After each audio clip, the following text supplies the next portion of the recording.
Assalamualaikum warahmatullahi wabarakatuh.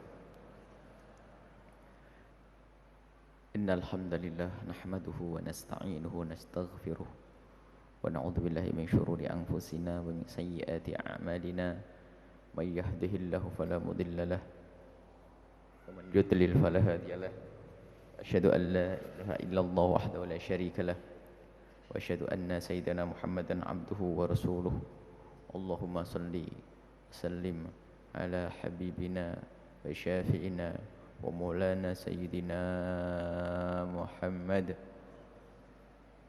wa ala alihi al-mutahharin wa ashabihi at-tayyibin wa tabi'ina lahum bi ihsanin ila yaumiddin. Allahumma ya rabbana inna nas'aluka ilman nafi'a wa na'udzubika ya rabbana min ilmin la yanfa' wa amalin la yurfa' wa qalbin la yakhsha' wa 'ainin la tatma' wa nafsin la tashba' innaka anta 'ala kulli syai'in qadir. Allahumma ya rabbana habib ilaina ma ahabbu habibuka sayyiduna Muhammad واخسرنا يوم القيامة مع زمرته وتحت لوائه. اللهم يا ربنا ارزقنا التوبة قبل الموت والشهادة عند الموت والجنة بعد الموت. أما بعد, yang kami cintai, yang kami muliakan, para bapak ibu, saudara-saudari, adik-adik, para pemirsa, para pendengar dimanapun anda berada, alhamdulillah saat ini kita diberi oleh Allah yang kesekian kalinya dan tidak bisa dihitung. Kita diberi oleh Allah nikmat untuk bisa berkumpul di tempat yang mulia. Kita akan mendengar perkataan para ulama, kita akan mendengar hadis-hadis Nabi SAW, dan sungguh itu adalah sebaik-baik hidangan, dan sebetulnya sebaik-baik itu adalah tempat berkumpul. Dan sungguh itu sebaik-baik tempat untuk kita datangi. Alhamdulillah, semoga Allah berikan kepada kita keistiqomahan, dan semakin hari kita semakin rindu dengan majelis semacam ini, semakin kita menikmati, dan semoga Allah berikan kepada kita pemahaman yang benar, dijauhkan dari pemahaman yang salah.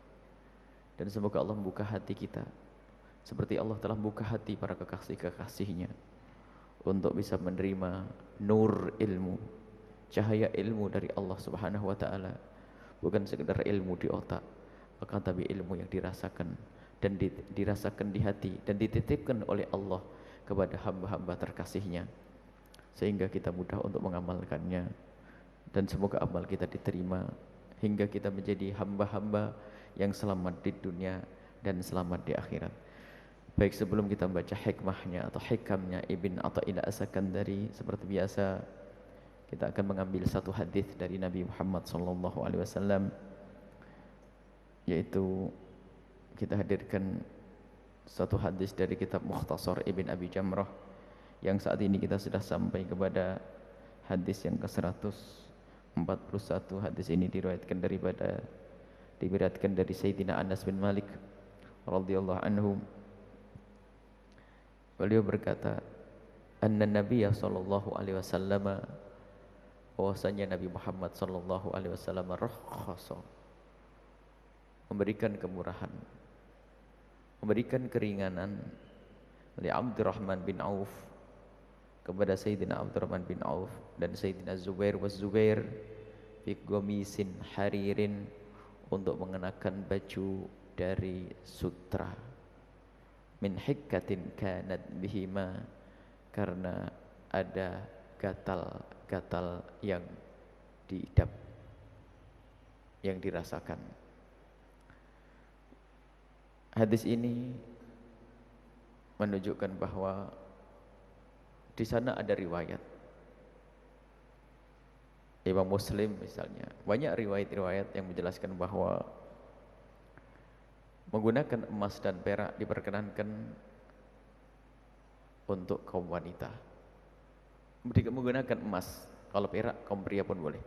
menggunakan emas dan sutra diperkenankan untuk kaum wanita, sebab emas dan sutra adalah hiasan yang cocok adalah untuk wanita.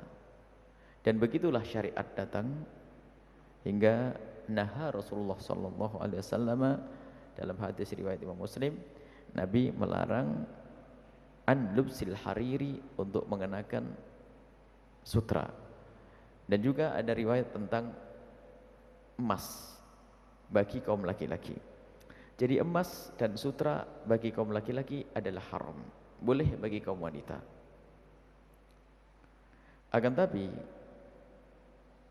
baru diperkenankan bagi kaum pria untuk menggunakan sutra kalau emas sudah selesai. Tidak ada haram bagi seorang laki-laki menggunakan emas, baik itu cincin atau yang lainnya. Tapi kalau perak tidak. Perak ada berkenan, Nabi sendiri menggunakan cincin dari perak. Adapun emas haram bagi wanita, tidak. Sutra juga haram bagi kaum pria. Sutra itu kain yang dibuat murni dari ulat sutra. Jadi ulat sutra itu mengeluarkan sutra, dan itu yang dikatakan oleh para ulama haram bagi kaum pria, kecuali di saat sakit gatal untuk menggunakan ini riwayat. Dalam riwayat lain adalah untuk peperangan. Jadi kalau di dalam jihad berperang boleh menggunakan sutra, megah. Dan Nabi mengatakan mewah. Jadi biar gagah, umat Islam dalam peperangan harus terlihat gagah. Di sisi lain katanya sutra itu dalam peperangan itu licin. Sutra itu kalau dipakai licin, sehingga mungkin sekali kalau tebasan pedang itu bisa meleset. Yang jelas ada riwayat bahwasanya ada berkenan dari Nabi SAW bagi orang yang penyakit kulit, lalu menggunakan sutra itu agar terkurangi. Mungkin yang lainnya bisa membuat alergi gitu kalau bahasa kita sekarang, tapi kalau sutra itu tidak. Sutra itu lebih lembut bahannya, lebih bagus daripada yang lainnya, sehingga kalau digunakan untuk orang yang gatal itu bisa terkurangi rasa gatalnya. Dan sutra ini adalah sutra yang sesungguhnya, sutra murni yang hakikat, bukan sutra imitasi, bukan sutra buatan. Biarpun katanya kain sutra, kalau ternyata bukan sutra, itu judulnya toh namanya sutra, kain sutra. Tapi sutra yang sesungguhnya yang diambil dari ulat sutra itu kemudian dipintal, dan itulah yang dinamakan sutra yang diharamkan. Adapun sutra sinai atau imitasi sutra yang bukan sutra asli tapi dibuat sehingga menjadi seperti sutra karena lembut canggihnya sebuah teknologi, maka itu bukanlah sutra yang diharamkan oleh syariat, oleh agama.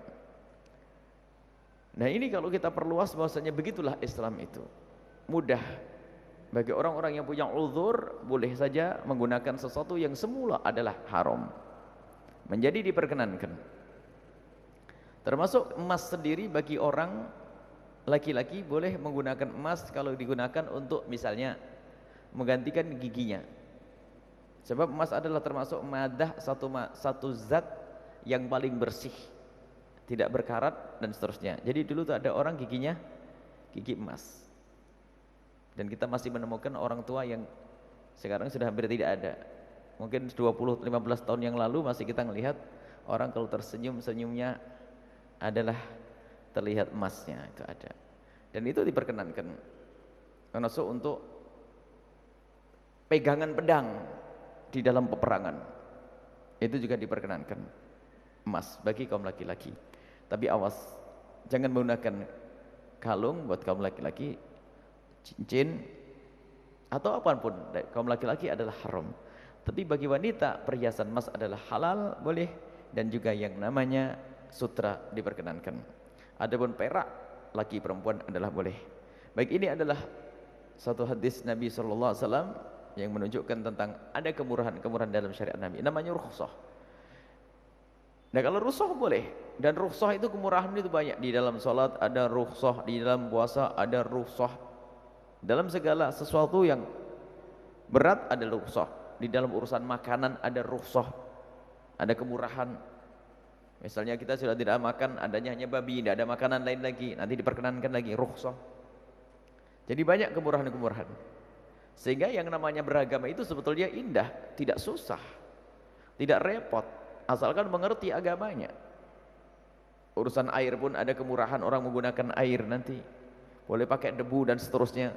Ada kemurahan-kemurahan yang datang dari Allah Subhanahu wa taala melalui lidah Nabi Muhammad SAW menunjukkan secara umum bahasanya agama itu adalah gampang, maka jangan engkau persulit. Sehingga Nabi pun marah jika ada orang mempersulit dalam urusan beragama.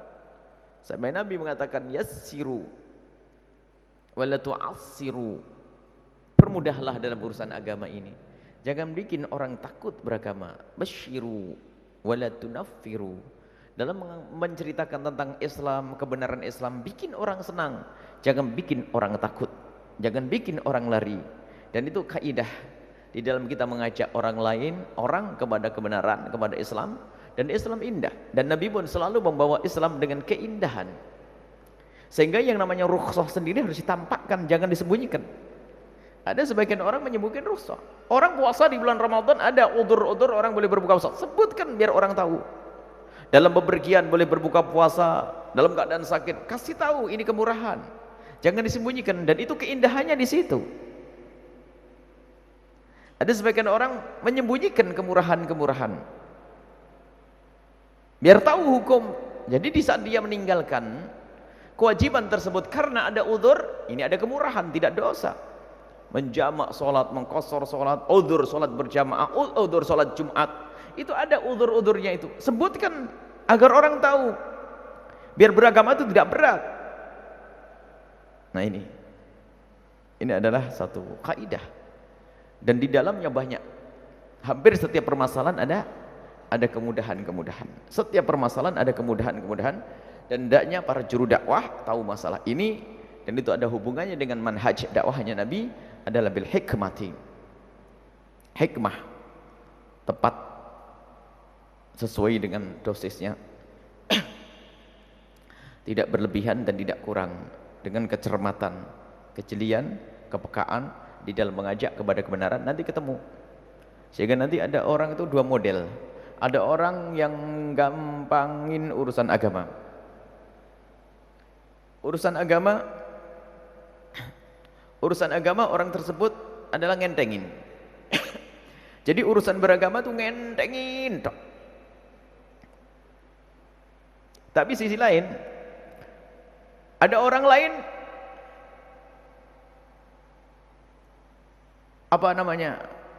kuat. Jadi ada orang kuat diberi sesuatu yang berat, kuat, tapi diberi yang namanya kemurahan itu tidak bisa. Ngentengin tambah ngentengin tambah ngentengin. Dan makanya bagi seorang ustadz dai kalau ingin memberi itu harus disesuaikan. Sesuainya apa? Sesuainya. Kalau ada orang modal gampang ngentengin, wah bahaya ini kalau dikasih ngentengin. Diberi pemahaman tentang Islam, jangan dikasih yang gampang-gampang terus, nanti tambah hilang dia. Sehingga ada sesuai. Ada orang yang dikasih yang nyentengin pun masih dia bisa berhati-hati. Pokoknya jangan sampai di saat diberi yang mudah lalu ngentengkan. Menggampangkan itu penting. Akan tapi kalau memudahkan itu penting, tapi lo gampangin, memudahkan itu penting. Tapi kalau menjadikan orang meremehkan itu jadi bermasalah. Baik. Ini adalah satu contoh bahwasanya yang semula haram ternyata menjadi tidak haram karena kemurahan dan disebabkan karena sesuatu yang ada, yaitu gatal misalnya, atau dalam peperangan. Wallahu a'lam bishawab. Baik, kita langsung pada hikmahnya Ibn Athaillah Sakandari. Al-hikmatul hadiyatu wal 20 ba'da mi'ah ats-tsaniyah. Hikmah yang ke 121. Qala al-musannif rahimallahu ta'ala nafa'ana Allah bi wa bi ulumihi wa bi ulumikum fid darin amin ila anqal liyakilla ma tafrahu bihi yakillu ma tahzanu alaihi. Liyaqilla, hendaknya sedikit menjadi sedikit. Sedikit ma tafrahu bihi, yang engkau menjadi senang dengan sesuatu tersebut. Ini urusan dunia. Bukan urusan beribadah, ngaji, bukan. Ini urusan dunia yang Allah berikan kepada kita. Duit, kekayaan, dunia pokoknya. Hendaknya sedikit ma tafrahu bihi, jangan besar senangmu. Maka dengan begitu yaqillu ma tahzanu alaihi, maka engkau pun juga sedikit akan banyak susah. Sedikit susahmu. Jadi urusan kita dengan dunia hendaknya jangan terlalu senang gitu loh dengan dunia itu. Ini ada bab besar namanya hubbud dunya. Hubbud dunya. Kalau orang cintanya dengan dunia itu di saat mendapatkannya senang, maka kalau hilang itu sakit betul. Di saat mencarinya pun kalau atas dasar cintanya yang berlebihan, senangnya dengan sesuatu tersebut, mencarinya, di saat tidak mendapatkannya pun sudah capek. Urusan dunia. Maka nanti ada bab besar juga. Ini adalah mencakup bab besar, zuhud. Orang membiasakan untuk tidak cinta dunia. Zuhud, kemudian qanaah, menerima apa adanya yang Allah berikan kepadanya, dan itu hakikat kekayaan. Sampai dikatakan innal ghina hinan nafs, yang namanya hakikat kekayaan adalah jiwamu yang merasa puas dengan apa yang Allah berikan kepadamu, lalu bersyukur terus dengan apa yang Allah berikan kepadamu. Ini innal ghina hinan nafs. Jadi bagaimana seseorang itu dengan apa yang Allah berikan kepadanya itu senang, maka lihat, itu bersyukur sehingga merasa cukup dengan apa yang Allah berikan kepadanya. Tapi ada orang yang punya sifat tamak, rakus, biarpun diberi oleh Allah dengan 2 lembah emas, akan terus dia mengejarnya. Sampai kapan? Sampai dia mati dan mulutnya penuh dengan tanah. Selesai. Nah, ini Ibn Atha'il As-Sakandari mengajarkan bagaimana kita itu untuk berurusan dengan dunia. Maka hendaknya yakil ma tafrahu bihi. Hendaknya biasa-biasalah, jangan terlalu senang. Kalau orang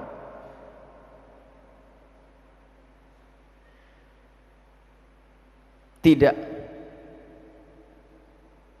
mempunyai sesuatu, lalu dia tidak memikirkannya, maka adanya dan tidak adanya sesuatu tersebut baginya adalah tidak bermasalah. Orang sepanjang hidupnya tidak pernah mikir namanya intan permata, tidak pernah itu. Tidak pernah namanya berlian, tidak pernah. Alhamdulillah kita tidak pernah ngomong berlian karena kerjaannya di sawah, di kebun. Tapi kalau pedagang berlian, ngurus berlian. Orang yang tidak pernah ngurus namanya berlian itu, ya sudah, tidak mikir belas. Ya tidak mikir datangnya, tidak mikir perginya. Ya sudah, tidak ngejar agar dapat, dan di saat tidak punya pun tidak pernah pusing. Apapun. Itu kaidahnya begitu. Kalau sesuatu itu adalah memang tidak pernah kita pikirin, maka hilangnya pun bagi kita tidak akan susah kita. Biarpun itu adalah, asalkan kita tidak tahu. Jadi menjadi masalah tahu itu loh. Contoh, ibu punya emas 100 gram. 1 kilo ya, biar kerasa betul. 1 kilo emas. Harapan kita nanti bisa dibagi anak-anak dan sebagainya, ini. Tak tahu aja hilang, susah atau tidak? Susah. Tapi kalau Anda punya emas 1 kilo, nggak ngerti kalau punya emas 1 kilo, ada orang ngasih 1 kilo emas, taruh di belakang sama, ditanam di sana. Tak tahu aja emas itu dicuri sama orang, susah tidak kita? Ya tidak susah, karena saya tidak tahu kalau saya punya itu. Ini satu contoh bahasanya Pak, karena belum diikat di hati, padahal tahu milik saya. Jadi karena ada di hatinya, maka di saat tidak mendapatkannya akan ada susah di dalam hatinya, atau di saat hilang pun dia akan merasakan susah. Makanya hilangkan. Kenapa? Kalau di saat hilang susah, karena di saat mendapatkannya senangnya, Masya Allah. Apakah kita tidak boleh senang dengan dunia, dengan kekayaan? Ibn Atha'il As-Sakandari tidak berkata kau tidak boleh senang. Namanya orang senang, tapi senangnya maknanya seperti apa? Apakah kita tidak boleh mencari duit? Bukan. Ibn Atha'il tidak mengatakan kau tidak boleh cari duit, tidak. Akan tapi hendaknya kau mengurangi kesenanganmu itu loh, dengan sesuatu yang kau dapatkan atau yang kau cari itu. Agar apa? Agar berkurang rasa sakitmu. Dalam dunia fikih ada namanya Darul Mafasid, Qawaid Usuliyah, muqaddamun al jalbil masalih. Menghindari sesuatu yang membahayakan itu lebih didahulukan daripada melakukan sesuatu yang bermanfaat.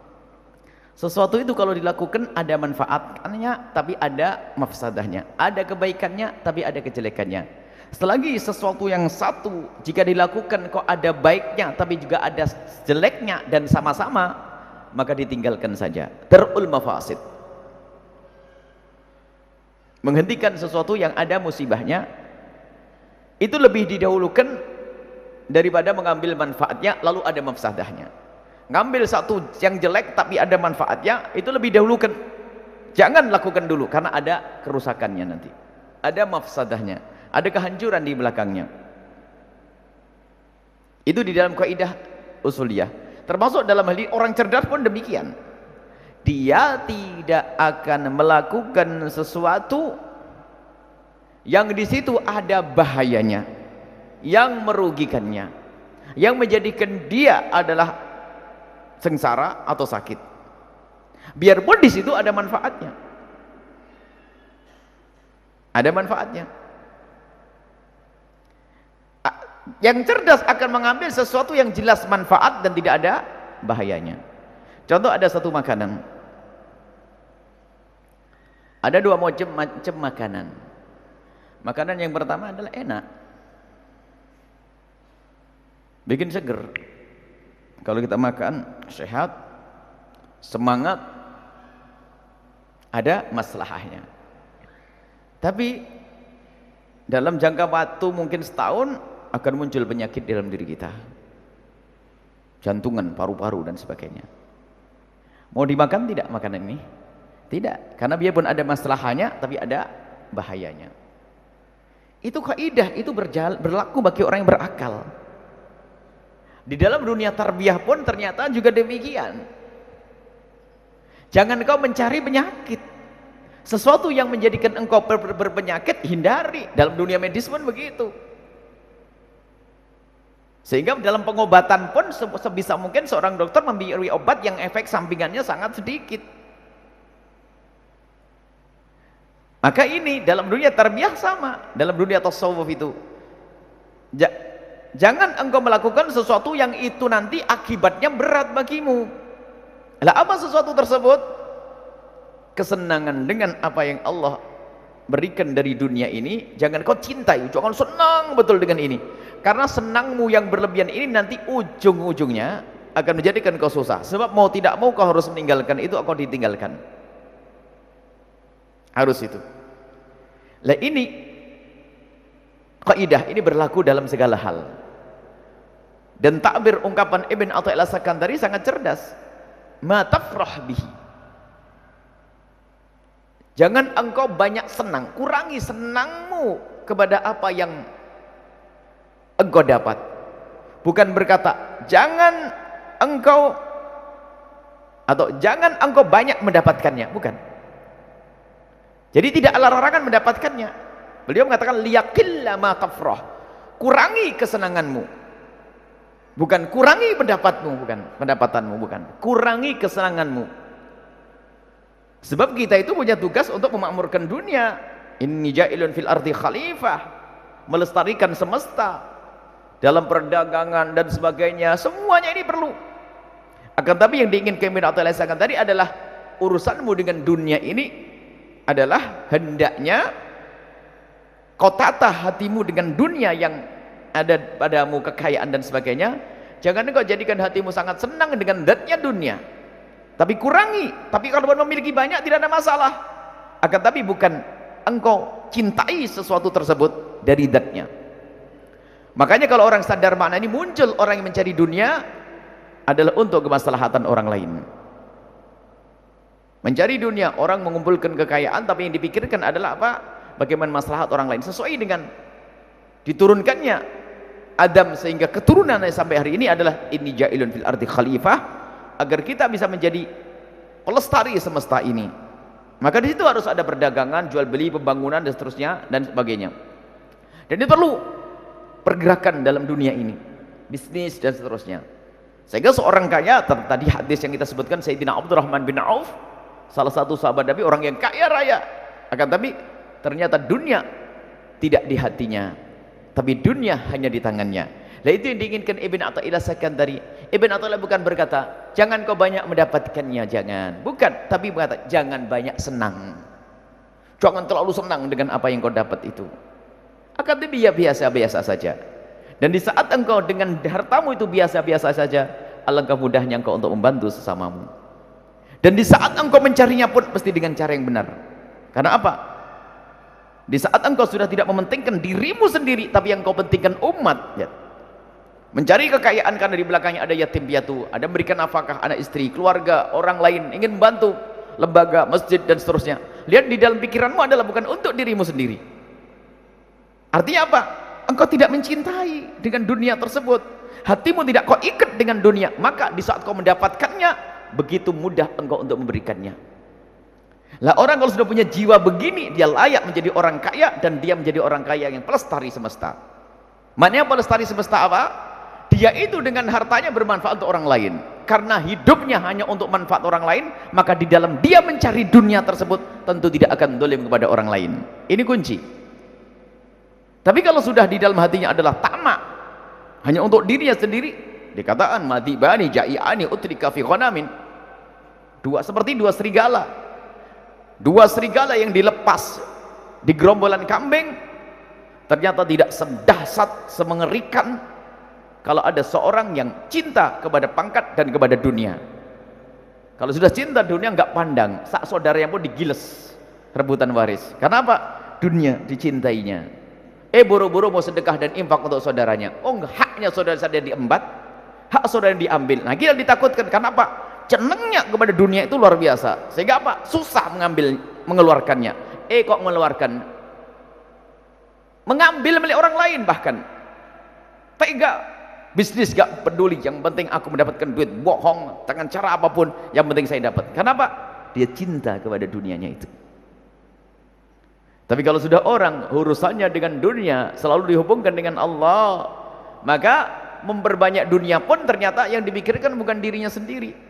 Dan itulah para pejuang-pejuang di jalan Allah dengan hartanya yang ditemukan pada zaman Nabi, seperti Sayyidina Abdurrahman bin Auf. Suatu ketika dikatakan, Abdurrahman, kau nanti akan menuju ke surga tertatih-tatih. Lambat kau. Kenapa ya Rasulullah? Karena kekayaan. Bingung. Karena kekayaanku ini ya Rasulullah, aku masuk surga lambat. Iya. Kalau begitu aku ingin cepat masuk surga dengan kekayaan, diinfakkan sebanyak-banyaknya. Cuman jatah orang kaya, tetap biarpun infak banyak, tetap kaya. Nggak melarat-marat ya, bingung dia. Dan orang kalau sudah jatahnya nggak orang melarat, tetap melarat, biarpun dia pelit setengah mati, tetap sudah jatah itu. Abdurrahman bin Auf seperti itu. Nah, cerdas dia. Dengan hartanya adalah untuk menuju surga. Dan juga ini yang diinginkan Ibn Athaillah Sakandari. Jangan sampai kita itu punya hati terikat dengan dunia. Kalau sudah terikat dengan dunia, susah mengeluarkannya. Dan di saat mencarinya pun ternyata dengan cara yang tidak pernah peduli. Yang pikir adanya dirinya sendiri. Berbuat zalim, rakus, tamak ada di dalam hatinya. Sehingga dunia itu dinikmati karena zatnya dunia. Padahal dunia itu harus mau tidak mau meninggalkannya, atau dia meninggalkannya. Mau tidak mau. Sak kayanya kayak apa itu, pasti ceritanya akan berakhir. Gedung megah itu pun ternyata bukan miliknya suatu ketika. Harus ditinggalkan. Hanya katanya dulu miliknya dia, sekarang sudah diambil oleh anak-anaknya. Dan bahkan mungkin jadi rebutan waris. Atau dia masih hidup ternyata harus diambil oleh orang lain karena dia bangkrut. Hanya begitu urusan dunia. Tapi kalau orang yang dengan dunianya adalah tidak mencintainya, maka di saat tidak mendapatkannya tidak akan berduka, tidak akan susah, tidak akan merasa gelisah di saat hilangnya. Bahkan di saat tidak mendapatkannya nyantai.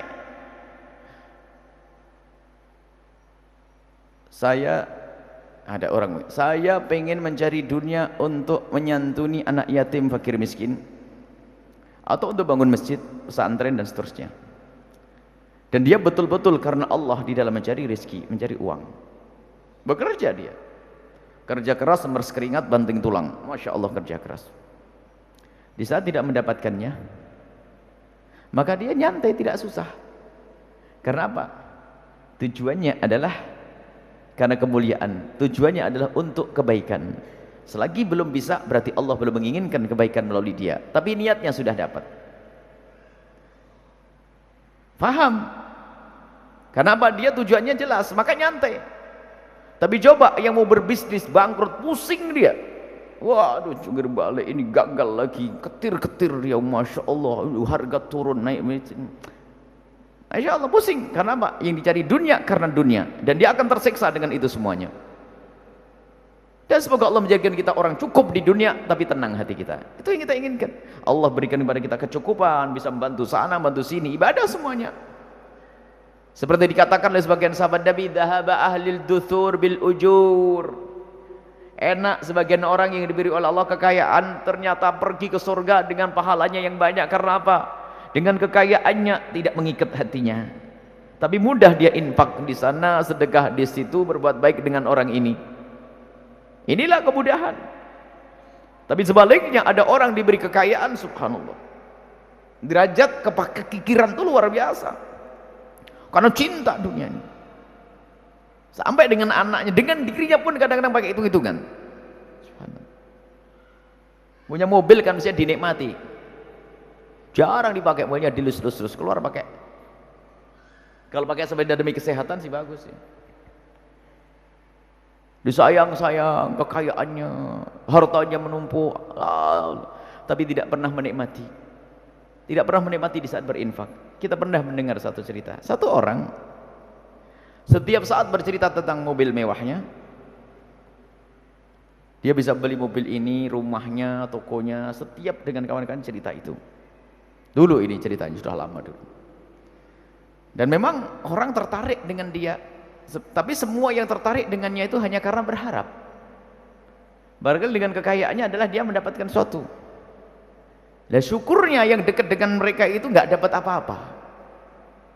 Karena orang yang didekati memang orang kaya tapi super pelit. Sehingga apa? Berbatas. Yang dekat pun karena kekayaan tersebut dekat ada karena hanya orang menginginkan kekayaannya. Di saat tidak mendapatkannya selesai. Padahal sesungguhnya orang kaya yang benar itu adalah bukan seberapa banyak yang engkau kumpulkan, akan tapi seberapa banyak yang engkau keluarkan. Kan begitu? Seberapa banyak yang engkau keluarkan. Itu hakikat kekayaan. Karena engkau simpan, dititipkan di hadapan Allah, di rekening di bank akhirat nanti itu. Jadi kalau seberapa banyak yang engkau kumpulkan, koron lebih kaya. Tidak perlu kau sombong dengan itu. Jadi seberapa banyak yang telah engkau berikan, itulah yang perlu kau tanyakan itu. Bukan seberapa banyak engkau kumpulkan, yang kau kumpulkan tidak bermanfaat. Tetanggamu pun hanya sekedar kagum kok dengan tapi nggak menikmati itu. Hakikatnya juga nggak seneng, orang fakir juga tidak. Apa manfaatmu? Dan terus apa gunanya dengan kekayaan? Mau bangga apa lagi? Tetangganya nggak menikmati, orang lain nggak menikmati, kebaikan juga tidak ada. Sudah begitu akan berbangga, mobilku berapa, gedungku berapa, apa? Kelebihannya apa orang ini coba? Gak punya kelebihan. Kalaupun seandainya kita ini di kiri kanannya adalah orang yang tamak harta pun tidak bermanfaat bagi dia. Kenapa? Dia orang kikir, orang pelit. Akan tapi kalau ternyata orang diberi Allah kekayaan berbuat baik kepada sesama dan sebagainya, lihat indah. Orang lain bisa menikmati. Lah, apakah dia menikmati atau tidak? Tanyakan. Nah, kalau dia ngerti hikmahnya bin Athaillah Sakandari, kalau bagi dia adalah dunia tidak diikat di hatinya, maka kenikmatannya adalah di saat dia mengeluarkannya, di saat berbuat baik. Dan ini ditemukan para kekasih-kasih Allah di saat bisa bersedekah, bisa membantu orang lain, bisa berinfak, nikmat, ada kepuasan batin, sehingga bisa bersyukur, alhamdulillah aku bisa nolong orang itu. Dan keluar duit kok seneng dia. Lihat, aneh kan? Karena ada hatinya yang sambung dengan Allah, dan dunia bagi dia adalah ringan. Dan kalau sudah sedekah nggak tanggung, kadang-kadang nggak masuk akal. Mungkin sebagian tidak pernah melihat atau tidak pernah tahu, karena mungkin selama ini adalah yang diurusi hanya urusan bisnis sendiri, dan itu bukan satu aib. Akan tapi yang terjun di dunia dakwah, kita menemukan Kita menemukan orang yang membantu kebaikan, yang kita tahu apakah di universitas, apa tempat guru kita belajar, atau pondok-pondok dan sebagainya. Ada orang memberikan hartanya itu nggak masuk akal kalau dia itu memberikan kecuali dengan bahasa iman. Dapat sanjungan? Enggak. Dapat kembalian juga enggak. Tapi nyumbang, bukan duit 100 ribu, 200 ribu. Miliaran. Dan orang yang nggak pengen disebut misalnya, apa yang dicari itu semuanya. Nah itu kayak gitu itu ada model manusia seperti itu. Allah memudahkan hatinya untuk berbuat baik, dan itu dipilih oleh Allah. Kenapa? Bagi dunia memang di saat dia berbisnis serius, pinjam jual beli serius, dan memang harus serius dalam jual beli, tapi dengan syar'i, tidak melanggar syariat. Tapi di saat untung, apa yang dipikirkan? Untuk siapa keuntungan ini nanti? Selalu berpikir. Bahkan ada di antara mereka itu merencanakan sebuah bisnis, lalu berkata, nanti kalau untung 50% adalah untuk dakwah. Belum apa-apa. Belum apa-apa sudah mengatakan 50% untuk dakwah. Ada yang 20% untuk dakwah, dan seterusnya dan seterusnya. Nah, itulah orang yang faham makna ini. Jadi dengan dunia senang, tapi tidak terlalu. Senangnya adalah bukan dari zatnya dunia, tapi senangnya adalah terbayang dia akan bisa berbuat baik. Sehingga kalau senangnya itu adalah bukan karena zatnya dunia, tapi karena senangnya adalah untuk berbuat baik, maka dukanya tidak ada. Nggak susah. Di saat hilang pun tidak akan susah. Bahkan di saat tidak bisnisnya tidak jalan pun tidak susah. Bahkan di saat dikeluarkan pun tidak susah. Maka nanti akan muncullah orang yang as-sakhi, orang dermawan, orang ikhlas, orang berbuat karena Allah Subhanahu wa taala. Sehingga kita akan terhindar dari penyakit yang namanya tamak, rakus. Ya. Tamak atau rakus yang membahayakan. Baik, ini adalah hikmah yang luar biasa dari Ibn Athaillah As-Sakandari dengan kalimat liyakilla matafrah. Jangan biasakan dengan dunia itu senang, cinta yang berlebihan. Kalau ternyata dukamu dengan perginya dunia dari tanganmu itu adalah sedikit, nggak berat, maka berarti cintamu kepada dunia adalah sedikit. Kalau cintamu kepada dunia sedikit, itu benar hatimu, dan itu selamat dan tidak sakit. Untuk mengukur mengeluarkan duit, kadang-kadang mengeluarkan duit kepikiran. Duit hilang saja langsung gemeteran misalnya. Hilangnya pun bukan hilangnya orang teledor, bangkrut dan sebagainya. Sehingga banyak orang yang bangkrut dalam usaha tidak berubah kebaikannya. Karena dia tahu bahasanya jatuh bangunnya usaha adalah Allah. Dan bukan ukuran orang itu sengsara dan tidak sengsara. Itu hanya cerita hidup di dunia saja. Ada orang melarat ahli surga, ada orang kaya ahli surga. Akan tapi bagaimana di saat kaya kita selamat? Dan di saat diuji Allah dengan kekurangan, maka tidak sakit karena dunia itu. Dan masuklah ke bab yang besar para kekasih Allah, di saat diberi oleh Allah kefakiran, ternyata bagi mereka adalah satu nikmat. Unik ini. Sehingga kalau mendapatkan fakiran langsung ahlan wa sahlan bi syi'aris sholihin. Kenapa? Enggak banyak susah. Kalau orang enggak punya apa-apa, apa yang hilang? Kan gitu. Apa yang bikin susah? Dan kita menemukan juga di masyarakat itu ada orang yang hidupnya pas-pasan, ditanya punya masalah, nggak ada masalah. Ada masalah, hidupnya enak, suami istri berdua kerja sehari makan sehari, setiap hari bisa senda gurau, candaria, tertawa, bergembira, riang, nggak ada masalah. Ini padahal hidupnya pas-pasan. Karena apa? Hatinya selamat dengan dunia, tidak tamak. Tapi begitu sebaliknya, ada orang punya perusahaan 2, 3, punya perusahaan 5, bangkrut 1 saja, pusing dia, stres. Kenapa? Perusahaanku kolab. Punya berapa? 6. Berapa yang kolab? 1. Sudah pusing jatuh. Nasib dia diseksa oleh dunia. Diseksa oleh dunia. Tapi ingat, bukan berarti kita tidak boleh memiliki dunia. Sehingga kata apa yang namanya zuhud? Walaysa zuhdu alla tamlika syai'a wa innama zuhdu alla yamlikaka syai'u. Yang namanya zuhud, tidak cinta dunia, itu bukan berarti engkau tidak boleh memiliki dunia, tapi bagaimana dunia tidak memilikimu. Jadikan dunia di tanganmu, jangan kau jadikan dunia di hatimu. Dan ini perlu latihan. Tidak cukup hanya diceritakan lalu kita dengar, akan tapi harus kita coba gimana kita mengeluarkan untuk di jalan Allah. Bismillah. Berat, berarti kita masih ada terikatan. Besok tak uji lagi. Bismillah. Bismillah, terus saya kerja, saya pastikan untuk kebaikan. Bismillah. Dan ingat janji Allah, Allah akan beri, Allah akan ganti, dan Allah akan perbanyak. Keimanan coba. Yakin dan coba. Dan dia akan menemukan. Sehingga di saat tidak ada balasan dari Allah di dunia pun dia sudah puas karena dia kenal Allah. Yang aku sedekahkan akan aku lihat nanti di akhirat. Indah, tidak pernah susah dengan perginya dunia. Karena apa? Dengan datangnya dunia di tangannya, dia tidak senang karena datangnya dunia. Tapi kalaupun harus senang karena rencana-rencana kemuliaan untuk kebaikan orang lain. Wallahu a'lam bishawab. Jazakumullah khairan jazak, kami haturkan kepada guru kita semua Buya Yahya atas penyampaiannya. Semoga apa yang disampaikan oleh beliau bisa mengangkatkan kita semua kepada kemuliaan yang sesungguhnya. Amin ya rabbal alamin. Selanjutnya kita masuki bagian tanya jawab kepada para hadirin dan hadirin yang bertanya. Kami persilakan satu penanya dari jemaah bapak-bapak dan satu penanya dari jemaah ibu-ibu dengan satu orang satu pertanyaan. Kami persilakan.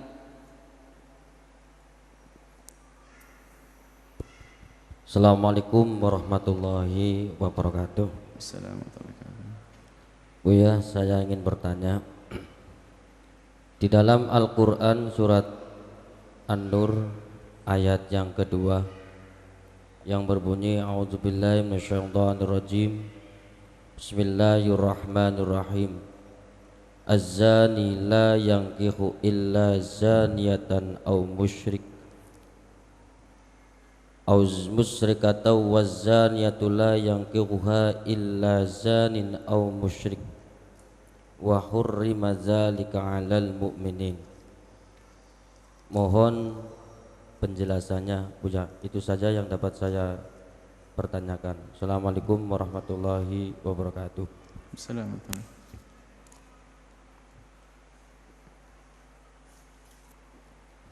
Dari jemaah ibu-ibu.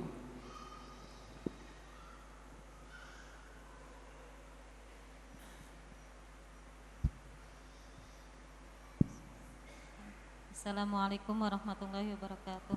Salam. Allahumma salli ala Sayyidina Muhammad wa Salam. ala ali Sayyidina Muhammad. Mau tanya Buya, kalau ada dua orang yang saling bersahabat tapi tingkatan ibadah mereka berbeda-beda. Yang si A ibadahnya kuat, amal baiknya banyak, dan si B amal baiknya sedikit, dosanya yang banyak.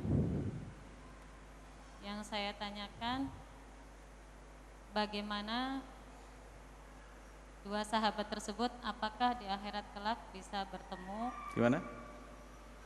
Dua sahabat tersebut, apakah di akhirat kelak bisa bertemu? Bisa bertemu? Iya, soalnya si A pahalanya kan amal ibadahnya lebih banyak, dosanya sedikit. Kalau yang si B, dia merasa dosanya banyak dan amal ibadahnya sedikit. Apakah dua sahabat tersebut kelak di akhirat bisa bertemu lagi? Terima kasih. Wassalamualaikum warahmatullahi wabarakatuh. Assalamualaikum warahmatullahi wabarakatuh.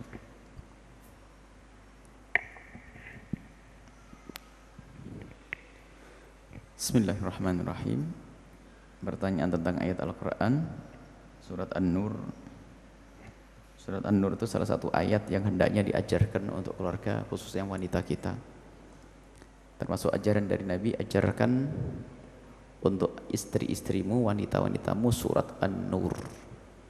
Karena di dalam surat An-Nur itu untuk menjaga kemuliaan keluarga. Surat An-Nur. Tadi surat ayat 2. Az-zani la yankihu illa zaniyatan aw musyrikatan waz-zaniyatu la yankihu illa zanin aw musyrikin. Ayat ini turun pada awal-awal Islam, di saat para kaum muslimin waktu itu ingin menikahi wanita-wanita lajur, sehingga turunlah ayat ini di awal permulaan itu. Dan tentunya ada hikmah di balik larangan itu. Karena apa? Di awal perjuangan jangan sampai nanti bertemu dengan wanita-wanita yang tidak baik, justru malah mengganggu di dalam perjuangan, sehingga diharamkan di awal Islam. Akan tapi ayat ini Dikatakan kebanyakan ulama sudah dihapus dengan ayat lain, wa ankihul ayyama minkum, selagi dia tidak bersuami maka boleh engkau nikahi biarpun dia adalah pernah berzina. Wanita yang pernah berzina boleh dinikahi asalkan dia adalah orang yang tidak punya suami. Jadi menikahi seorang yang berzina adalah bukan tidak sah, akan tapi tetap sah karena dia adalah tidak punya suami. Cuman dalam sisi tarbiyah lain, ini hanya bicara tentang keabsahan. Dan bagi yang mengatakan bahwasanya ini nasih mansuh, selesai. Ini ayat yang dulu dihapus, selesai. Jadi boleh kita menikah, boleh seorang laki-laki menikah dengan seorang wanita yang dia adalah bekas pezina. Sah.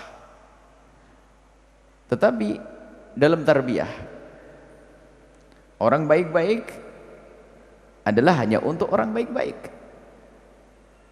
Orang jelek hanya untuk orang yang jelek. Sebagian yang mengatakan ayat ini belum dihapus, ada digabungkan dengan ayat yang lain, maka umumnya pezina, bunyinya jadi begitu. Umumnya orang yang pernah berzina itu kalau menikah itu ya gampangnya ya kepada orang yang pernah berzina. Sebab pandangannya sudah bukan pandangan yang kemuliaan bagaimana bebas syahwat, melampiaskan syahwatnya, kecuali yang sudah ada ketobatan di dalam hatinya. Sebab at-taibu minadz-dzambi kaman la dzamballah. Kita tidak berbicara tentang orang yang tobat. Pezina yang tobat tentu yang diinginkan adalah laki-laki soleh. Laki-laki yang pernah berzina tobat tentu yang diinginkan wanita solehah. Tapi kalau seorang yang pezina yang belum ada tobat, laki-laki zina, makanya gabungnya dengan perempuan nikahnya benar zina. Saya pikirannya apa? Mungkin sewaktu-waktu kalau saya bosan dengan kamu, saya tetap dengan orang, kamu dengan orang lain. Dan ini muncul di satu kampung, ternyata istrinya itu kalau didatangi suami orang lain itu diam saja. Nah ini kan sesuai, ada katanya satu kampung itu kalau ternyata istrinya kedatangan tamu dia langsung pergi. Bahkan akan didatangi, siapa yang datangi istrinya juga didatangi, kayak tuker-tukeran begitu. Na'udzubillah. Kita menemukan ada satu berita semacam itu sampai kita diminta untuk pergi ke sana. Ada satu kampung seperti itu. Dan itu sudah kewalahan untuk menyelesaikan masalah ini. Memang karena pezina ya senang pezina. Kenapa? Zinalah kau dengan siapapun, saya akan berzina juga kok. Masalah ikatan suami istri hanya sekedar biar punya keturunan dan sebagainya. Na'udzubillah. Itu pandangan pezina yang tidak tobat, dia pun senang dengan pezina yang gampang. Kalau dengan orang soleh, hayal dia, bagi dia susah. Kalaupun menikah dengan wanita solehah pun tujuannya untuk merusak dia, hanya untuk urusan syahwatnya. Sehingga tidak ada yang menikahi pezina yang belum tobat, kecuali hatinya kotor. Kalau ingin menyelamatkan tentu diajari dulu untuk tobat. Hatinya, maksudnya hatinya kecenderungannya kepada orang seperti itu. Tapi orang yang soleh, lihat Nabi sendiri mengajarkan tungkahul mar'atu li arba'in. Kalau menikah pilih yang agamanya paling diutamakan, akhlaknya, keselamatan. Tapi bukan ayat ini berarti seorang pezina tidak boleh dinikahi. Oh, enggak, kalau sudah tobat mungkin saja.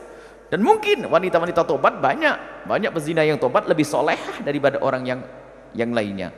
Dan Allah Maha Pengampun. Allah Maha Pengampun. Baik, itu adalah keterangannya bahwasanya ayat itu sudah dihapus. Ayat itu sudah dihapus oleh ayat lain, wa'ankihul ayyama minkum. Hendaknya kau nikahi wanita-wanita yang tidak bersuami. Kecuali masalah musyrikah. Kalau musyrikah, seorang perempuan musyrikah tidak boleh nikahi oleh seorang muslim karena ayat yang lain juga. Jadi ayat ini yang dihapus adalah masalah seorang pezina yang muslimah tidak akan boleh dinikahi oleh seorang muslim yang soleh. Itu awal-awalnya seperti itu. Setelah itu dihapus sah pernikahannya. Cuman di dalam pendidikan yang diajarkan Nabi tidak seperti itu. Karena hendaknya engkau itu juga memilih ibu yang baik untuk anak-anakmu. Bukan pezina yang belum tobat kau nikahi, kau jadikan apa rumah tanggamu. Tapi kalau seorang wanita yang pernah berzina tobat, awas, jangan kau ungkap kesalahan masa lalunya. Sebab ada orang terjerumus dalam zina karena pergaulan, karena terdesak namanya ekonomi. Setelah terdesak ekonomi tidak ada pendidikan, Sehingga menganggap bahwasanya itu adalah halal. Sebab menurut sebagian orang awam yang betul-betul jauh dari agama, yang namanya haram itu mencuri. Kalau urusan zina dan sebagainya, bukan. Ini kan musibah. Ini musibah. Nah, kalau orang seperti itu setelah sadar dia tobat, Allah akan ampuni itu semuanya. Karena dia belum mengerti. Dan banyak ada sebagian orang yang sudah yang kita temui, subhanallah, dia menyesal betul karena pergaulan. Di kampungnya tidak pernah ada agama. Bahkan waktu dulu orang tuanya pun membiarkan di saat berurusan dengan seperti itu. Sampai saya terbiasa dengan perzinaan. Sampai melacur bertahun-tahun. Setelah sadar menjadi paling benci dengan perzinaan. Allah Maha Pengampun. Allah memuliakan orang semacam itu. Setelah tobat, at-taibu nadami kama nadamba, orang yang bertobat dari dosa seperti orang yang tidak pernah punya dosa, berarti terhapus gelar zinanya tadi. Maka layaklah dinikahi oleh seorang wanita, seorang laki-laki muslim yang baik. Orang baik-baik hendaknya memilih wanita yang baik-baik. Dan hanya dengan wanita tidak baik sajalah orang yang tidak baik. Biarpun katanya orang punya ilmu Ustadz punya ilmu katanya, ternyata menikah dengan perempuan yang penting cantik, tidak peduli urusan agamanya. Lihat, langsung gelar keustatannya itu sudah runtuh. Karena apa? Tidak ikut Nabi. Milih itu yang benar dong, bukan yang sekedar urusan wajah. Tapi lihat pilihan. Loh, kenapa kok sampai yang namanya ustadz yang ilmu kok jatuh bilang jelek? Berarti dia adalah sudah tidak baik lagi. Kalau betul-betul baik gak akan mengambil yang tidak benar agamanya, gak mungkin. Karena apa? Dia berpikir tentang masa depan anak, keturunan dan seterusnya, dan juga bagaimana pendidikan Nabi, keluarga dan seterusnya. Tapi kalau yang menikah dengan orang tobat banyak. Pada zaman-zaman orang soleh, ternyata orang tobat ini lebih didahulukan karena untuk menyempurnakan tobatnya. Mungkin orang itu pernah kepleset pada suatu ketika dulu, tapi terbaca dari wajahnya wajah tobat, menyesal, tutup aibnya, selamatkan orang itu. Mungkin kebaikan sebuah kemuliaan. Baik itu. Wallahu a'lam bishawab. Ada pertanyaan selanjutnya. Mungkin orang yang kebaikannya sedikit dosanya banyak bergaul dengan orang yang kebaikannya banyak dosanya sedikit, mungkin. Kenapa tidak? Orang jahat dengan orang baik pun bisa bersahabat. Tapi yang perlu diluruskan adalah niat di dalam hatimu. Hai orang yang sudah baik, apa yang ada di dalam hatimu di saat bergaul dengan orang yang tidak baik? Jika pergaulanmu dengannya adalah untuk membawanya pada kemuliaan, engkau selamat. Tapi kalau hanya bergaul saja, engkau akan ke bawah. Kalau hanya urusan makan bersama atau hanya karena urusan ikut-ikutan arisan atau macam ke bawah, itu nggak punya misi.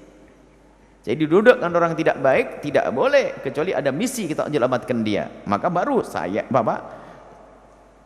akan bergaul dengan dia karena saya punya tujuan. Kalau anda bergaul dengan orang yang di bawah anda dari kebaikannya, maksiatnya lebih banyak dari anda secara lahir, maka harus ditata hati. Saya bergaul dengan dia karena untuk menyelamatkan dia. Kalau tidak, kita akan ke bawah. Dan alangkah banyaknya orang bergaul dengan orang jelek jadi jelek. Tapi kalau kita punya prinsip, punya misi dakwah. Bahkan kalau seandainya anda orang yang selama ini punya kebaikan banyak, ilmu banyak, jangan khawatir bergaul dengan orang yang tidak baik asalkan prinsip benar. Biarpun orang yang tidak baik tadi niatnya tetap tidak baik. Untuk apa? Untuk melaksanakan tugas dakwah kita. Gak mungkin kita harus bergaul dengan orang baik-baik saja. Tapi mungkin kita bergaul dengan orang macam-macam untuk membawa mereka kepada kebaikan. Tidak perlu kita astagfirullahaladzim, saya tidak boleh bergaul dengan orang itu. Kenapa dia begini? Loh, terus siapa yang ngajak dia nanti? Bergaullah dengan mereka dengan prinsip. Aku tidak boleh terganggu. Aku tidak boleh kebawa oleh pergaulannya, tidak boleh kebawa oleh kerusakannya. Kita harus mempengaruhi. Yang tidak bisa mempengaruhi itu problem. Berarti lemah. Kalau lemah jangan sok jadi pejuang. Kau akan digiles. Kalau lemah bergaul dengan orang baik. Jangan bergaul dengan orang yang tidak baik. Ada orang yang ngentengin, yang penting saya akan menjaga diri. Oh enggak, namanya kepleset. Kepleset itu adalah di saat orang tidak sengaja jatuh karena tidak hati-hati, sudah tahu jalannya licin, jalan ngebut, pleset, itu kepleset. Maka orang banyak kepleset karena ngentengin, menikah dengan perempuan asal. Kayak tadi kita sambungkan dengan pertanyaan sebelumnya, yang penting kan saya bisa didik, saya kan ustadz. Jangan sombong Ustaz. Istri mulai hamil ngerengek saja dah nggak bisa menegur sudah. Hah? Istri ngerengek, ada apalagi kandungannya dari dia. Mau marah ada sambungan, mau negur nggak bisa. Begitu sebaliknya. Seorang istri, saya hebat, saya akan bentuk suami saya akan rubah suami saya. Dibentak begitu, pentelengin begitu, sudah nggak bisa ngapa-ngapain. Makanya jangan ngentengin sudah. Dalam pergaulan harus hati-hati kita. Kalau Anda tidak kuat, jangan Anda masuk ke wilayah tersebut, karena Anda akan ke bawah. Tapi kalau Anda kuat, punya prinsip, Anda bergaul dengan siapa saja. Maka di saat seperti itu Anda punya manfaat besar untuk orang lain. Baik, wallahu a'lam bishawab. Satu lagi atau dua lagi, masih ada waktu.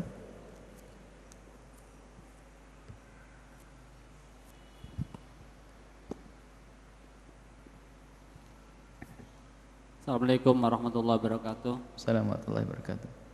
Semoga Buya panjang umur dan sehat. Amin, amin. Masalah fardu kifayah Buya. Apa itu? Fardu kifayah. Hukumnya orang menyolati bahwa kita itu, bahwa yang disolati itu orang nggak sholat, bagaimana hukumnya? Dan apa hukumnya, apa jawabnya orang yang izhad menanyakan bahwa mayit itu bagus atau enggak? Apakah ada hukumnya nanti di akhirat? Terus kita jawabnya. Waalaikumsalam warahmatullahi wabarakatuh. Salam. Baik. Sama ibu-ibu.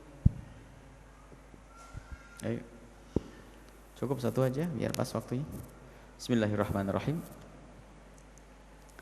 Menyolati orang yang tidak sholat. Dikembalikan dulu kepada hukum orang yang meninggalkan sholat. Jumhur ulama, madhab Imam Abu Hanifah, Imam Malik, dan Imam Syafi'i mengatakan bahwa jika ada orang muslim meninggalkan sholat, asalkan dia masih meyakini kalau sholat itu wajib, maka dia tidak dianggap keluar dari Islam, masih Islam. Tapi melakukan dosa gede, naudzubillah, meninggalkan satu sholat saja sudah cukup untuk masuk neraka jahanam, apalagi setiap hari. Cuman hukumnya dia itu akan tetap dianggap sebagai seorang muslim asalkan dia masih mengatakan sholat itu wajib. Karena dia adalah masih dianggap sebagai seorang muslim, kalau mati maka wajib bagi kita untuk memperlakukan dia seperti orang muslim. Wajib kita memandikannya, wajib kita mengkafaninya, wajib kita menyolatinya, wajib kita menguburnya. Kalau dia tidak ada yang menyolati, kita dosa semuanya. Jangan sok kayak Nabi, karena dia tidak sholat saya tidak mau menyolati. Loh, memang aturan siapa? Kecuali madhab Imam Ahmad ibn Hanbal mengatakan bahwasanya orang yang meninggalkan sholat karena malas-malasan, biarpun dia masih meyakini sholat itu wajib, maka yang meninggalkan sholat karena malas-malasan itu sudah dianggap kafir menurut madhab Imam Ahmad bin Hanbal. Kecuali kita ikut madhabnya Imam Ahmad bin Hanbal, karena dia yang dianggap kafir tidak perlu disolati, murtad, kasihkan anjing saja, karena orang murtad adalah hina. Itu pun ada aturannya dalam madhab Imam Ahmad, tidak serta-merta seperti itu. Tapi dalam jumhur ulama, madhab kita tetap kita punya kewajiban, sebesar apapun dosanya dia, tetap dia adalah seorang muslim. Karena kita tidak seperti kaum Khawarij yang mengatakan murtakibul kabirati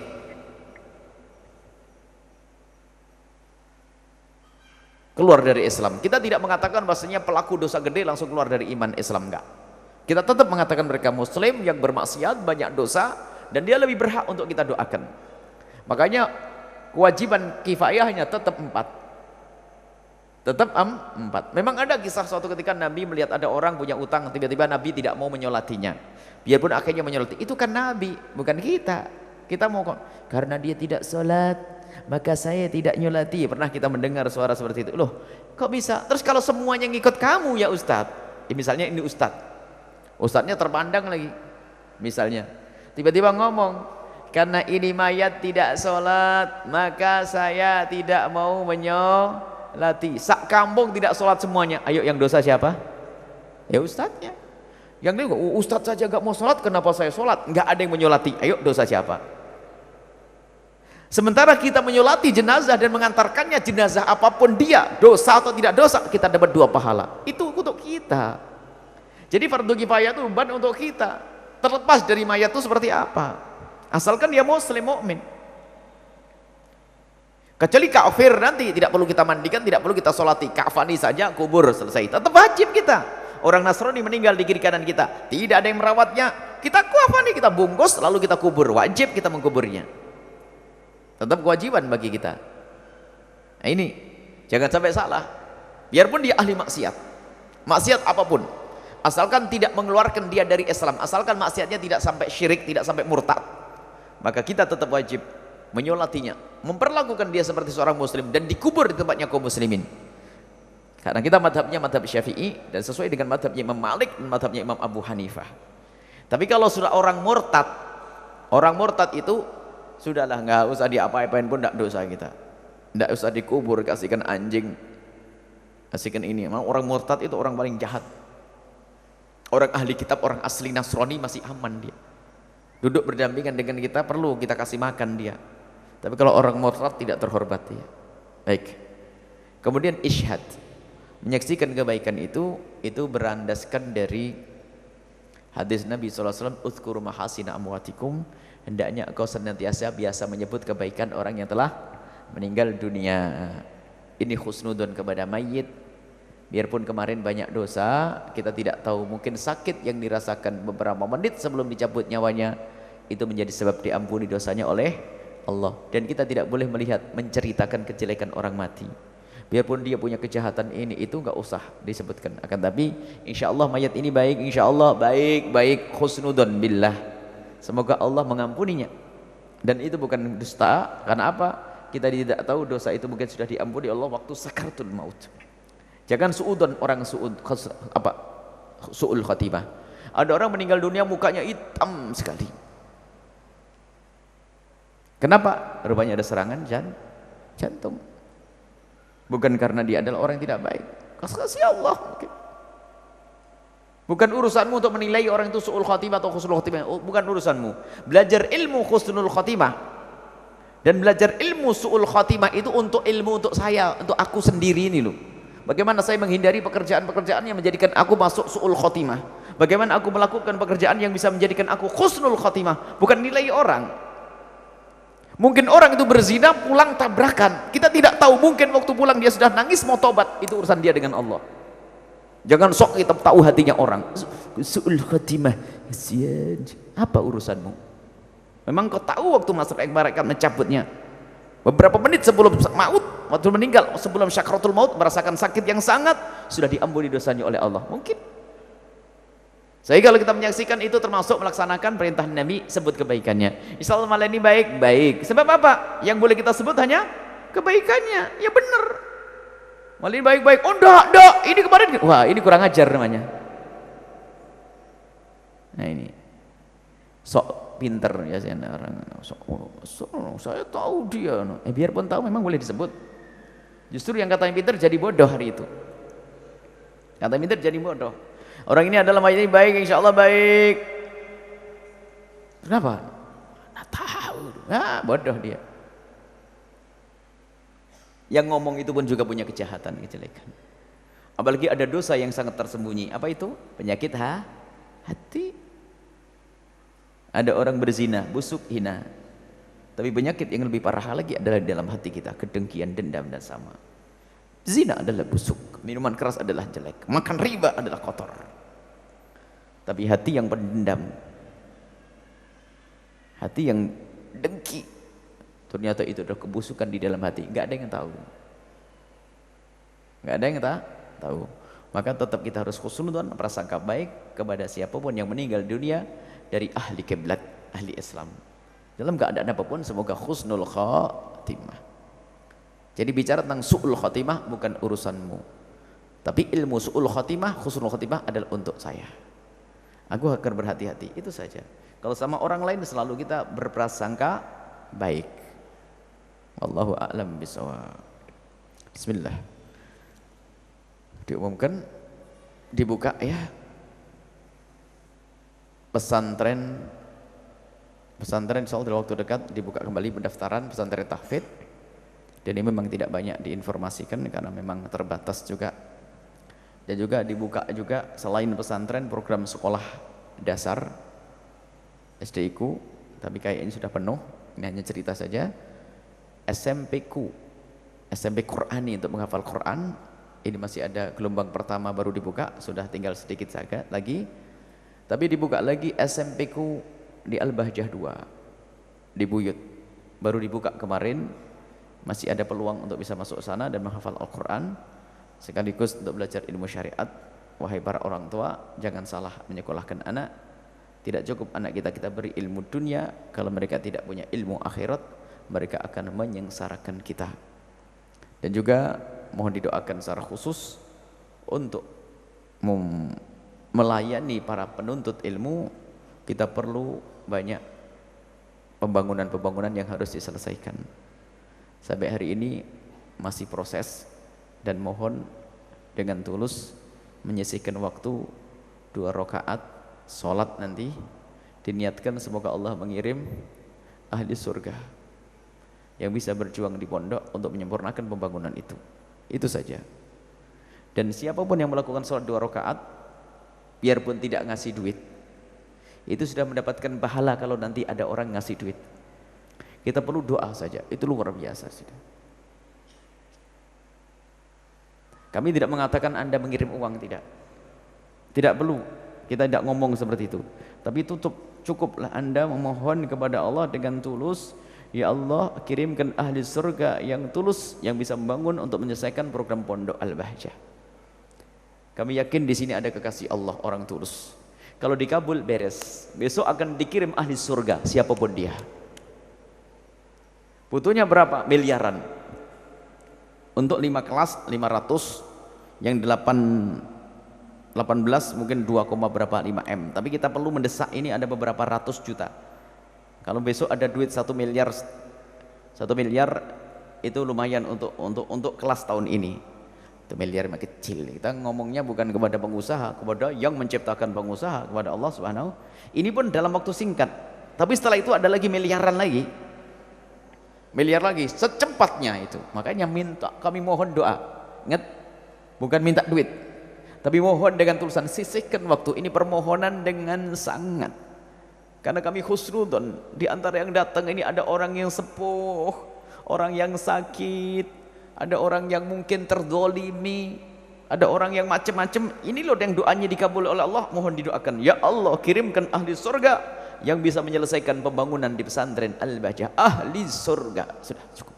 Dan keluarganya ahli surga, dan orang yang kau mudahkan urusan dunia akhiratnya, gitu nanti doanya. Dan ditambah terakhir, jadikan kami bersama mereka ya Allah. Sudah, itu saja doanya. Jadikan kami bersama mereka. Yang nggak punya duit jadi kaya nanti.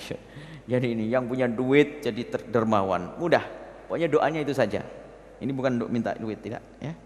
Alhamdulillah Allah kirim setiap saat orang-orang ahli surga. Baik, itu saja. Mohon dikhususkan 2 rakaat. Apakah setelah pulang ini atau bangun malam? Sampai kapan? Sebisa mungkin setiap saat doakan seperti itu. Setiap saat. Baik, ini saja. Kita fatihai sekali. Semoga Allah mengirim ahli surga yang bisa menyempurnakan pembangunan pondok pesantren Al-Bahjah dan pesantrennya para ulama yang lain. Allah mengirim ke pesantren Al-Bahjah ahli surga yang tulus, yang Allah beri kebaikan di dunia dan di akhirat, di diri dan anak-anak keturunan mereka, ahli surga. Dan semoga Allah menjadikan kita bersama mereka. Al-Fatihah. A'udzubillahi minasyaitonirrajim. Bismillahirrahmanirrahim. Alhamdulillahi rabbil alamin arrahmanir rahim maliki yaumiddin. Iyyaka na'budu wa iyyaka nasta'in ihdinas siratal mustaqim siratal ladzina an'amta 'alaihim ghairil maghdubi 'alaihim waladdallin. Amin. Bismillahirrahmanirrahim. Alhamdulillahirabbil alamin. Allahumma shalli ala sayyidina Muhammad wa ala ali sayyidina Muhammad. Irhamna wa la tu'adzibna wa surna wa la takhlulna wa afina wa la tumritna wa akrimna wa la tuhinna wa athirna wa la tusir alaina innaka ala kulli syai'in qadir. Allahumma ya Allah, ya Allah, ya Allah, muliakan kami Allah di dunia dan di akhirat. Muliakan di diri dan di keluarga kami ya Allah, ya Allah, ya Allah. Kami mohon jadikan dunia di tangan kami. Jangan kau jadikan dunia di hati kami ya Allah. Mudahkan urusan dunia kami agar kami bisa berbuat baik yang banyak ya Allah. Ya Allah, ya Allah. Kami ingin bisa membantu sesama kami. Kami ingin bisa membantu perjuangan kekasihmu Nabi Muhammad. Kami ingin berjuang ya Allah. Kami ingin berkorban ya Allah. Kami ingin berinfak ya Allah. Maka kami mohon mudahkan untuk kami dengan segala kebaikan. Dan kami mohon buka hati kami Allah. Jangan sampai hati kami menjadi hati yang kikir ya Allah. Jadikan hati kami hati dermawan, hati yang cinta kebaikan. Dan Engkau yang memiliki hati kami. Maka kami mohon ya Allah, semua yang ada di tempat ini, jika mereka orang yang tidak cukup, berikan kepada mereka kecukupan. Dan jadikan mereka orang-orang yang mudah untuk berbuat baik untuk orang lain.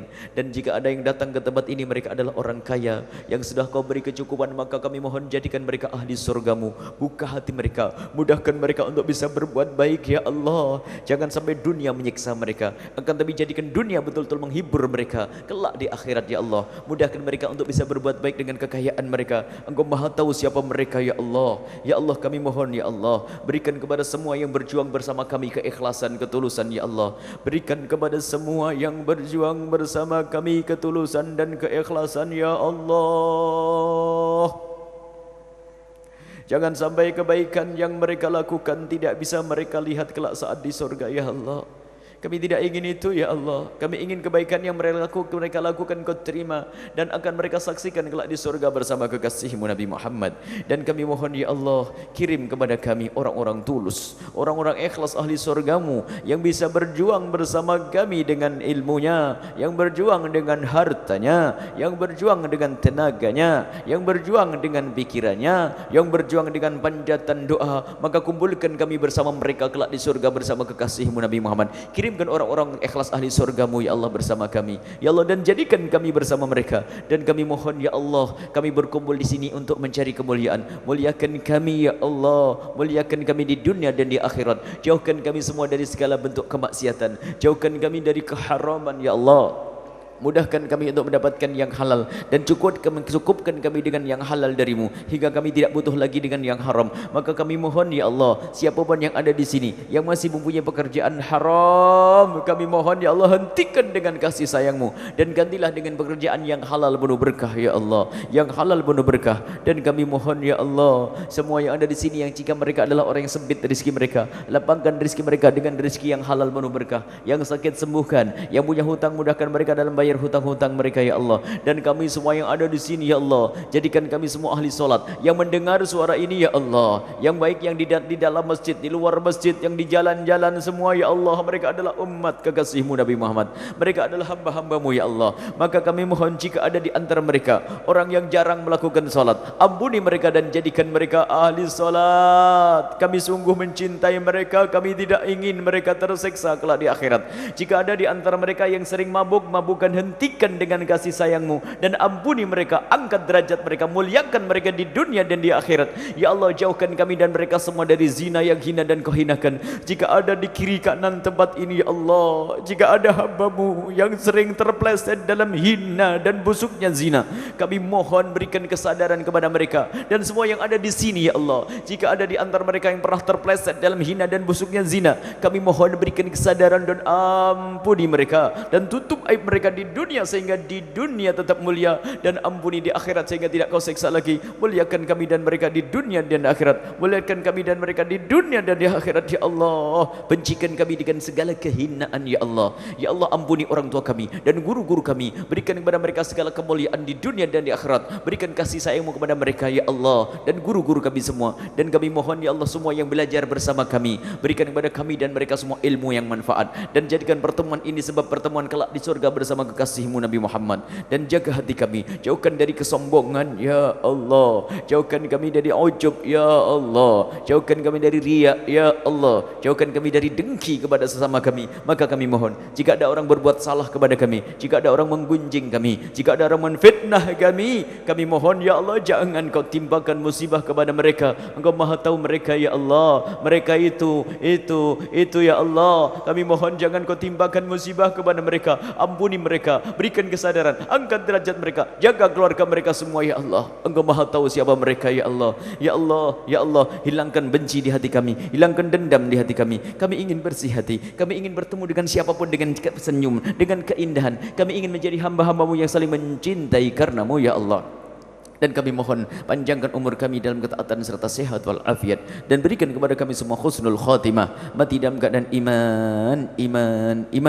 Dan kami mohon ya Allah, jadikan ucapan kami di akhir hayat kami kelak, saat Engkau hendak mencabut nyawa kami ingin saat itu ya Allah, hati dan lidah kami mampu mengucapkan kalimat agung dan mulia, la ilaha illallah Muhammadur Rasulullah, la ilaha illallah Muhammadur Rasulullah, la ilaha illallah Muhammadur Rasulullah sallallahu alaihi wasallam. Rabbana atina fid dunya hasanah wa fil akhirati hasanah wa qina adzabannar. Wa sallallahu ala sayyidina Muhammadin wa ala alihi washabbihi wasallam. Walhamdulillahi rabbil alamin. Al-Fatihah.